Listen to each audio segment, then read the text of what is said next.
One humid Thursday morning in Lagos, something happened on Kingston Drive that would later shake the whole of Victoria Island.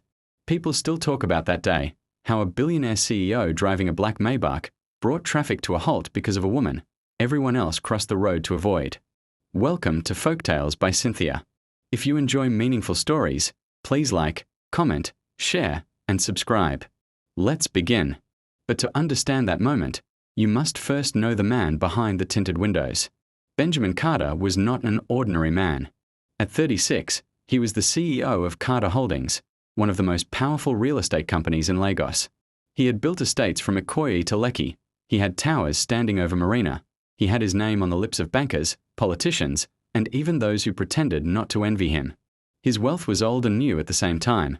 His father had left him something, but Benjamin had multiplied it through discipline and a mind that never slept. People saw the sleek suits, the polished cars, the quiet confidence. But very few knew Benjamin lived a life that felt hollow, despite all he owned. His home in Banana Island was big enough to house 20 people, but he lived there alone. His mother died when he was young. His father worked so hard he barely noticed his son's loneliness, and his only brother drowned in Tarkwa Bay years ago. Benjamin carried his grief in silence, working non-stop because work never abandoned him the way people did. That Thursday morning, Benjamin had a board meeting waiting. His company was finalizing a 12 billion naira waterfront project, and lawyers, investors, and contractors were already seated in his conference room. But none of that mattered when his driver suddenly tightened his grip on the steering and said, "Sir, somebody is blocking the road." They were approaching Kingston Drive, just after the roundabout, when they saw her. The woman. She stood right in the middle of the road, hair scattered like a bird's nest, face smudged with dust, clothes torn in odd places. People circled her, some laughing, some recording with their phones, some shaking their heads and rushing past as though madness was contagious. She looked like someone whose mind had traveled far and refused to return. But what caught Benjamin's attention wasn't her appearance, it was her eyes. She had the kind of eyes that carried storms inside them. Eyes that once belonged to someone who had lived, loved, and lost something too painful to hold. The driver honked, but she didn't move. "Sir, should I push her down?" the driver asked. Benjamin didn't answer. He kept staring at her through the windshield, something tightening in his chest. There was something familiar about the way she held herself, fragile yet stubborn, broken yet defiant. She lifted her face slowly, as if she sensed him watching. Their eyes met. Benjamin felt something shift inside him, a strange pull he couldn't explain. He didn't believe in fate or destiny. But that moment, it unsettled him. "What's her name?" he murmured, even though he knew his driver couldn't possibly know. "Sir, nobody knows. People just call her the Mad Woman of Kingston Drive." A group of area boys approached her. One tossed a sachet of water at her, laughing. Another slapped the empty plastic out of her hand just to watch her flinch. Before Benjamin realized what he was doing, he opened the door and stepped out. Traffic froze. People turned. The billionaire CEO everyone saw only on billboards and newspapers was now crossing the road toward a woman the world had abandoned. One of the area boys tried to push her again, but Benjamin reached them in 2 long strides and grabbed the boy's wrist. "Don't touch her again." The boy opened his mouth to protest, but when he saw who was speaking, his voice died. He backed away with raised hands, muttering apologies. People whispered among themselves, "Is that Carter Holdings CEO? What's he doing with that mad woman?" Benjamin ignored them all. He turned to the woman, whose breathing was uneven. She looked at him like she wasn't sure if he was real or another hallucination sent by her wandering mind. She stepped back. He raised his hands gently. "I'm not going to hurt you." His voice was calm, warm, a tone he hadn't used with anyone in years. She blinked rapidly, like his voice touched something buried in her. A tear rolled down her cheek. Benjamin's heart twisted. Not from pity, but from something deeper, something that felt like déjà vu. "Please," he said softly, "come with me. Let me help you." Her lips trembled. She looked around at the crowd, then back at him. For a moment, it seemed like she might run away. But suddenly, she walked toward him.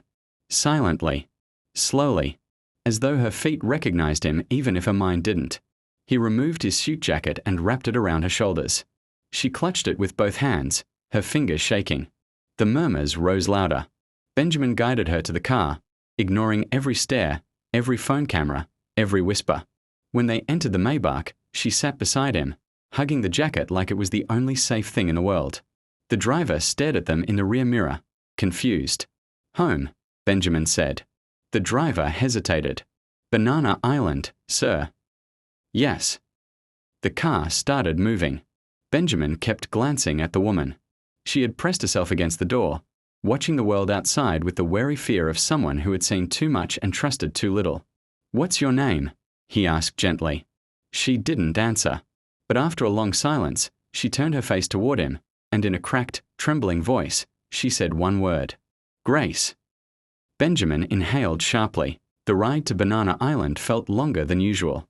Benjamin kept his eyes on Grace, studying the way she sat, half-curled, half-alert, like someone who expected danger even in silence. Every time the car passed a loud bus or a motorbike honked too close, she flinched sharply and pressed herself against the door. Benjamin spoke softly, trying not to startle her. "You're safe here," he said once, but she didn't reply. She only tightened her grip on his jacket, holding it close to her chest as if warmth was something she hadn't felt in years. When the car finally entered his estate, the security men looked confused. It wasn't every day they saw their boss bringing home someone who looked like life had battered her without mercy. The gate opened. The mansion towered over them, quiet and cold, its lights reflecting on the polished driveway. Behind its walls were things money could buy: artworks, marble floors, imported furniture, but none of those mattered now. Benjamin stepped out first. Then he gently held out his hand for her. Grace stared at the hand as if it was a strange object. Her eyes were clouded, as though memories were trapped behind a locked door she couldn't open. "It's okay," he said. After a long moment, she placed her shaky hand in his. The guards watched, unsure of what was happening, but Benjamin gave them a nod that told them to mind their business. Inside the mansion, Grace paused at the entrance. Her eyes darted from the chandelier to the giant wall painting, to the glossy floors that reflected her bare feet. She looked overwhelmed, like someone dragged into another universe. "Let me take you upstairs," Benjamin said. But before he could guide her, she suddenly stepped backward, panic flashing across her face. She gripped his jacket tighter and shook her head rapidly. "No, no stairs, no stairs," she muttered, trembling. Benjamin froze. He didn't know what memory those stairs triggered, but whatever it was, it terrified her. "It's fine," he said calmly. "We won't use the stairs. Come with me." He took her instead to the guest room on the ground floor, soft white curtains, a queen-size bed, and a faint scent of lavender. But the moment she entered, she rushed to the corner of the room and sat on the floor, hugging her knees, breathing fast. "Grace," he said gently, "please sit on the bed." Her head shook violently.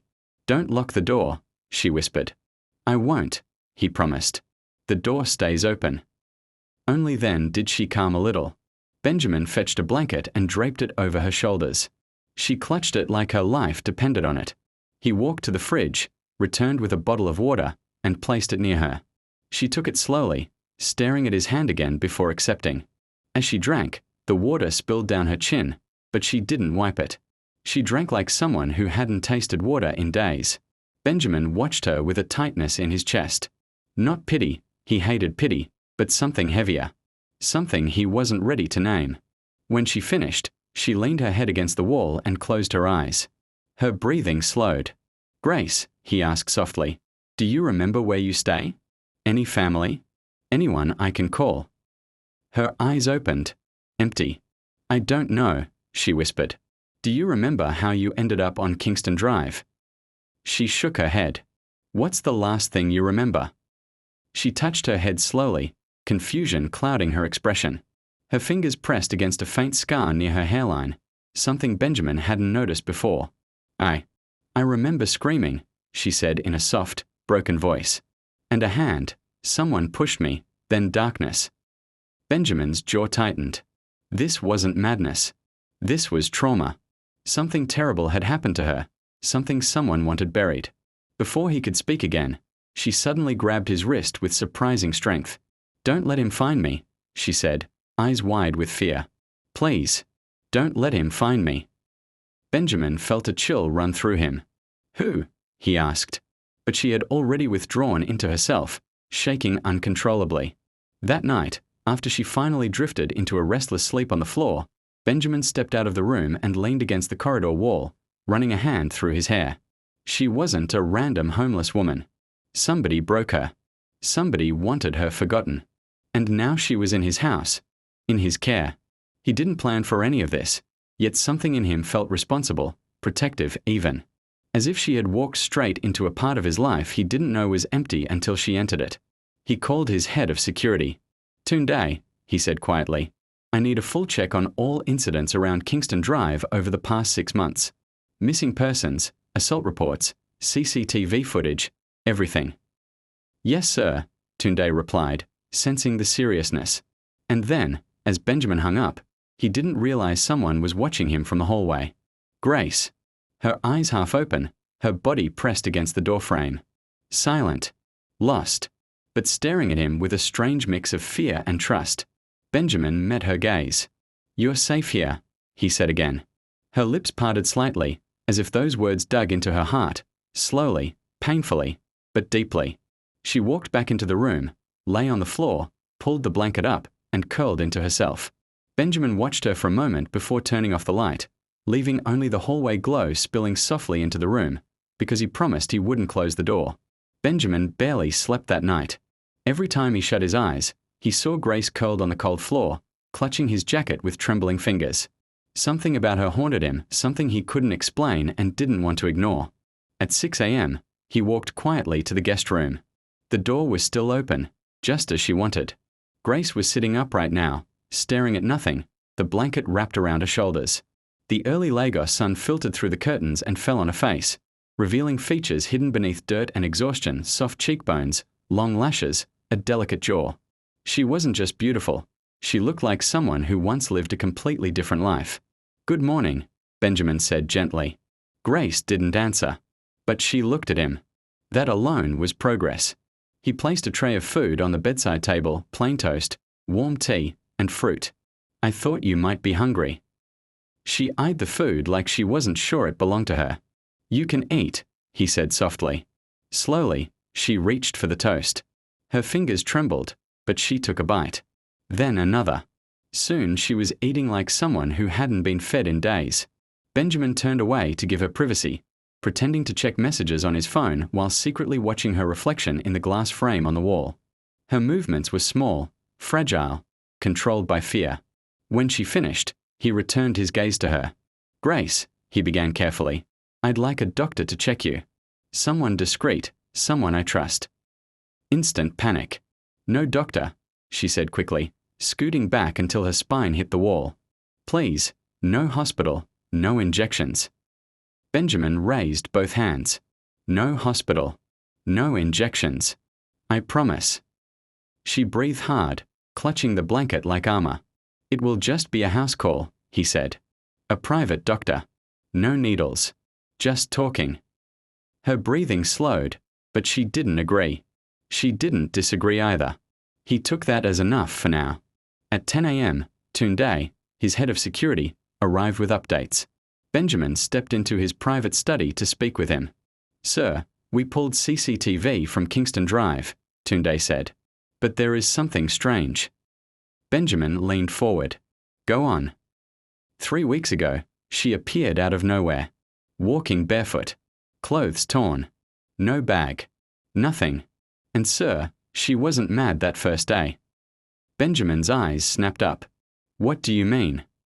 She looked confused, yes, disoriented, but not mad. The madness came weeks after. The words hit Benjamin hard. "Anything else?" "Yes, sir." Tunde lowered his voice. A black SUV followed her on 2 different nights. Same car. Same plate number. The driver didn't come out. He just watched. Benjamin felt his pulse throb. "Do we know the owner?" "No, sir. The SUV belongs to a shell company. But sir, someone was monitoring her." Benjamin's jaw clenched, his mind racing. Who was she? Who wanted her forgotten? And what had they done to her? "Run a citywide search," Benjamin said quietly. "Find anyone who reported a missing woman matching her description." "Yes, sir." Tunde left. Benjamin leaned back in his chair, feeling a slow anger building in his chest. Someone hurt her. Someone abandoned her. Someone wanted her mind broken. He didn't know why, but he knew he wouldn't allow it. Not anymore. Around noon, Benjamin returned to the guest room. Grace was sitting by the window, looking at the garden outside the house. The sunlight made her hair look less chaotic, revealing faint brown streaks beneath the dirt. She didn't hear him enter. He spoke gently. "Grace, may I see something?" She turned slowly. "Your hair," he said. "May I check something near your forehead?" She stiffened immediately, hand flying to the faint scar. "It's okay," he assured. "You don't have to let me." For a moment, she hesitated, her fingers trembling. Then she lowered her hand. With slow, careful movements, Benjamin approached. He reached out and touched the edge of her hairline, his fingers brushing the scar. It was small but deep, healed, but not naturally. A surgical stitch. Someone had patched her up. Someone who wanted her alive, but not safe. "Grace," he whispered, "did someone hurt you?" Her breath caught. Tears filled her eyes. And then, in a voice so soft he almost didn't hear it, she said, "He pushed me down the stairs." Benjamin froze. Her voice shook like glass ready to shatter. "I remember screaming. I remember pain, and I remember blood." She touched her head gently. Then everything went dark. "Who pushed you?" he asked. She shook her head over and over. "I don't know. I don't know." Her tears fell freely now, dripping onto her lap. Benjamin knelt in front of her. "You're safe. No one will hurt you here." She looked at him with desperate eyes. "Please, don't let him find me." He held her shaking hands, feeling fury burn inside him. "I won't," he promised. "I give you my word." And something in his voice must have reached her, because she slowly relaxed just enough to breathe again. Later that night, Benjamin couldn't sleep again. Something pulled him downstairs. When he reached the living room, he found Grace standing outside by the fountain, barefoot, staring at the water like it held forgotten memories. "Grace," he murmured. She didn't move. He stepped outside, keeping a gentle distance. Lagos night air wrapped around them, warm and quiet. She finally turned to him. "Why are you helping me?" she asked. Her voice wasn't broken this time. It was searching. Benjamin didn't answer immediately. He wasn't even sure he knew the full reason. But he spoke the truth. "Because someone failed you," he said softly. "And I won't." She stared at him, her eyes wet but steady. For the first time, she looked like a woman slowly fighting her way back, not the lost soul he picked up on Kingston Drive. "Thank you," she said in a tiny voice. And though her lips barely moved, the words felt heavy like something she hadn't said in years.